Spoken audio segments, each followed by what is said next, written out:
Ese wari uzi ko nyuma y'imyaka 35 umubiri wawe utangira guhinduka buhoro buhoro, maze ingufu z'imikaya zigatangira kugabanuka, imikorere y'umutima nayo igatangira kugorana, kandi n'ibyago byo kugira ibibazo by'ubuzima bikiyongera igihe utitaye ku mibereho yawe?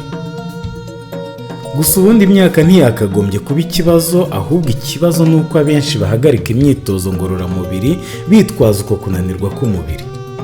Muri iki kiganiro turareba imyitozo 10 y'ingenzi ishobora gufasha umuntu urengeje imyaka 35 kugumana imbaraga, kugumana ubuzima bwiza bw'umutima, mbese muri rusange ubuzima buzira umuze kandi burambye. Turerekana kandi n'uburyo bwiza bwo gukora iyi turifashisha igitabo kizwi cyane cyitwa WHO Guidelines on Physical Activity and Sedentary Behavior, gikubiyemo amabwiriza ku myitozo y'ubuzima y'ikigo cy'umuryango w'abibumbye cyita ku buzima.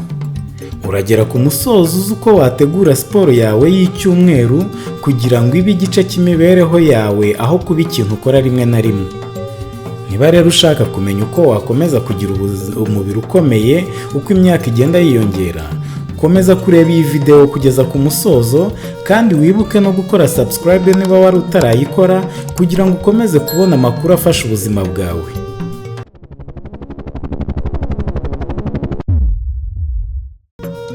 Ikaze bantu b'utuntu tw'ubwenge. Uyu munsi reka tuvuge ku myitozo ngororangingo 10 yafasha umuntu urengeje imyaka 35. Iyo umuntu ageze hagati y'imyaka 30 na 40, abantu benshi batangira kubona impinduka, umubiri ntukora nk'uko wakoraga ukiri muto. Kubyibuha bishobora kwiyongera ndetse n'imbaraga zikagabanuka. Ariko ubushakashatsi bugaragaza ko gukora imyitozo buri gihe bishobora guhindura cyane uko dusaza. Imyitozo myiza ku muntu urengeje imyaka 35 igomba kuba irimo ibintu 4 by'ingenzi. Igomba kuba irimo kurinda umutima n'ibihaha, kubungabunga imitsi, kugumana ubushobozi bwo kunama no kugenda, no kurinda kugwa cyangwa gukomereka. Muri iyi video turaza kunyura ku myitozo 10 turebera hamwe impamvu buri umwe ari ingenzi n'uburyo wabishyira mu buzima bwawe bwa buri munsi. Reka dutangire n'umwitozo wa mbere. Umwitozo wa mbere ni ukugenda n'amaguru wihuta, ibyo bita brisk walking. Abantu benshi batekereza ko kugira ngo ugire ubuzima bwiza ugomba gukora siporo ikomeye cyane, ariko ubushakashatsi bwinshi bwerekana ko kugenda vuba buri gihe bishobora kugira uruhare runini mu kurinda umutima. Kugenda n'amaguru wihuta bifasha kongera imikorere y'umutima, kugenzura ibiro, kugabanya umuvuduko w'amaraso no kongera imbaraga z'umubiri. Ikintu cyiza kuri uyu mwitozo ni uko ushobora gukorwa n'abantu benshi utitaye ku rwego rw'imbaraga bafite. Urugero rwiza ni ukugenda iminota 30 kugeza kuri 45 inshuro nyinshi mu cyumweru. Niba ari bwo ukibitangira, ntugomba gutangira n'amasaha menshi. Tangira buhoro buhoro ariko ukomeze. Umwitozo wa kabiri ni uguterura ibiremereye, ibyo bita strength training. Nyuma y'imyaka 35 umubiri ushobora gutangira gutakaza imitsi buhoro buhoro. Aha niho imyitozo yo kongera imbaraga ibingenzi. Kuzamura ibiremereye ntibisobanura ko ugomba gukora umubiri bimwe bita bodybuilding. Bishobora kuba gukoresha uturemereye duto, gukoresha umubiri wawe, cyangwa imyitozo yo kunama no guhaguruka, iyo bita squatting. Iyi myitozo ifasha kongera imbaraga, gukomeza inyama z'umubiri, igafasha kurinda amagufa no kunoza imikorere y'umubiri, ndetse no gufasha umuntu gukomeza gukora ibikorwa bya buri munsi. Intego nziza ni ukuyikora nibura inshuro 2 mu cyumweru. Umwitozo wa gatatu ni ukwiruka buhoro, ibyo bita jogging. Kwiruka buhoro ni imwe mu myitozo imaze imyaka ikoreshwa mu kongera ubushobozi bw'umutima. Kwiruka gahoro bifasha ibihaha gukora neza, bigafasha gutwika kalori no kongera imbaraga mu mubiri. Ariko umuntu urengeje imyaka 35 agomba kumva umubiri we.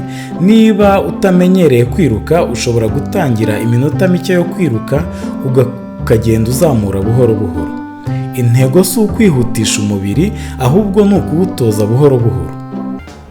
Umwitozo wa kane ni umwitozo wo koga, ibi bita swimming. Koga ni umwitozo ukora umubiri wose ariko udashyira umuvuduko mwinshi ku ngingo. Ni byiza cyane ku bantu bafite ibibazo by'amavi, umugongo ubabara cyangwa abashaka siporo idakomeretse. Koga bifasha umutima, bigafasha amaboko, bigafasha amaguru n'imitsi yo mu nda. Ni uburyo bwiza bwo kugumana ubuzima bwiza uko imyaka igenda yiyongera. Umwitozo wa gatanu ni ugutwara igare, ibyo bita cycling.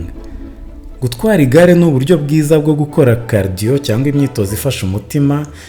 Uyu myitozo ukaba udashyira imbaraga nyinshi ku mavi. Bifasha kongera imbaraga z'amaguru, bigafasha kunoza umutima, ubuzima bw'umutima ndetse no kugabanya ibinure byinshi mu mubiri. Ushobora gutwara igare hanze cyangwa ugakoresha rimwe ryo muri gym. Ikintu cy'ingenzi ni ugukomeza ukagenda ubikora buhoro buhoro. Umwitozo wa gatandatu ni yoga no kurambura umubiri, ibyo bita yoga and stretching. Yoga na stretching bifasha umubiri kugumana kugororoka ndetse no kuba umubiri woroshye, ibyo bita flexibility. Uko imyaka igenda yiyongera, imitsi ishobora gukomera bigatuma ingingo zitakaza ubushobozi bwo kugenda neza cyangwa ukumva amavunane mu kugenda. Iyi myitozo rero ifasha kugabanya ubukana bw'imitsi, kunoza igihagararo no kugabanya stress. Nubwo yaba iminota 10 gusa ku munsi, ishobora kugira akamaro. Umwitozo wa karindwi ni uwo kuringaniza umubiri, ibyo bita balance training. Balance ni ubushobozi bwo kugumana umutekano igihe uhagaze cyangwa ugenda, nko kugenda ku mutambiko w'igiti kimwe n'indi myitozo imeze gutyo. Uko umuntu agenda akura, ashobora kugira ikibazo cyo kugwa bikamuviramo kuba ikibazo gikomeye. Imyitozo nko guhagarara ku kaguru kamwe, ibyo bita tai chi, cyangwa imyitozo yoroshye nko kuringaniza ishobora gufasha kurinda impanuka. Ku mwanya wa 8 turahasanga imyitozo yihuta mu bihe bigufi, iyo bita high intensity interval training, bakaba bayita mu magambo ahinnye HIIT. HIIT ni imyitozo ikorwa mu bihe bigufi ariko ifite imbaraga nyinshi. Urugero, nko mu masegonda 30 y'imbaraga nyinshi ugakurikizaho kuruhuka. Iyi myitozo ishobora gufasha kongera ubushobozi bw'umutima, gutwika kalori nyinshi ndetse no kongera kurambukirwa, ibyo bita fitness. Ariko si buri muntu uyikwiriye. Abatangiye cyangwa bafite ibibazo by'umutima bagomba kubanza kugisha inama inzobere mbere yo gukora iyi myitozo ya HIIT. Ku mwanya wa 9 haza imyitozo y'imitsi yo kunda no ku mugongo, ibyo bita core exercises. Imitsi yo mu nda no ku mugongo ni nk'umusingi w'umubiri. Imyitozo nka plank cyangwa gainage, ibyo bita bird dog, ariyo myitozo y'umugongo, ifasha igihagararo, igafasha kugenda neza no kurinda umugongo. Iyi myitozo ntabwo isaba ibikoresho byinshi kandi ishobora no gukorerwa mu rugo ku buryo bworoshye. Mbere yuko dukomeza ku mwitozo wa nyuma, niba ugeze aha muri iyi video, bivuze ko ushaka koko kubungabunga ubuzima bwawe no kumenya uburyo bwo gusaza ufite imbaraga. Niba aya makuru arimo kugufasha rero, kanda kuri like kugira ngo YouTube ifashe n'abandi bantu bayishaka kuyibona. Kandi unasangiza iyi video umuntu uzurengeje imyaka 35 ushaka gukomeza kugira ubuzima bwiza. Noneho reka dukomeze turebe umwitozo wa nyuma ushobora kugira uruhare runini mu gukomeza imbaraga z'umubiri wawe. Ku mwanya wa 10 turahasanga imyitozo yo kuzamuka ingazi cyangwa ahantu hahanamye. Kuzamuka ingazi izi bita escalier cyangwa ahantu hahanamye ni imyitozo yoroshye ariko ikomeye urebye akamaro kayo ku buzima. Iyi myitozo ifasha amaguru gukomera, igafasha ubuzima bw'umutima no kongera ubushobozi bwo gukora ibikorwa bya buri munsi. Uyu ni umwitozo ufasha cyane kandi udasaba imyiteguro n'ingufu nyinshi. Urugero, niba ugiye mu nyubako ndende aho gufata bya byuma bizamura abantu, ushobora guhitamo kuzamuka ukoresheje ingazi cyangwa escalier. Ikindi ni uko ushobora kureba ahantu hazamuka hafi y'ahantu uturiye, ukajya ufata iminota nibura 10 ukahazamuka ukongera ukamanuka. rimwe na rimwe ibintu byoroheje nibyo bigira impinduka nini iyo bikozwe buri gihe.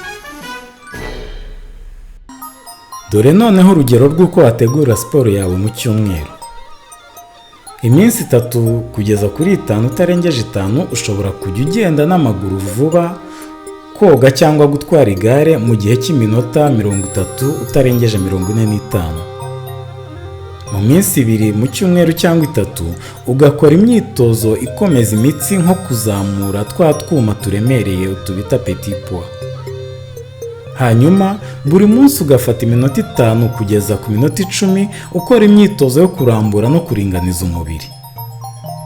Wibuke ko nyuma y'imyaka 35 icy'ingenzi atari ugukora imyitozo ikomeye kurusha abandi, ahubwo ari ukuyikora buri gihe no kuyigira umuco w'ubuzima bwawe.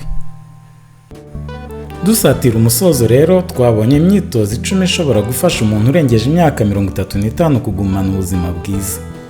Icy'ingenzi si ugukora byose icyarimwe, hitamo imyitozo ijyanye n'ubuzima bwawe, utangire buhoro buhoro kandi ukomerezeho. Kwiyongera kw'imyaka ntibivuze gutakaza ubuzima cyangwa imbaraga, umubiri ukora neza iyo witabwaho.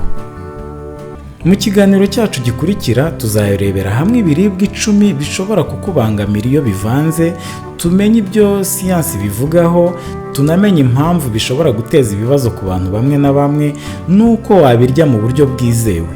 Ntuzacikwe.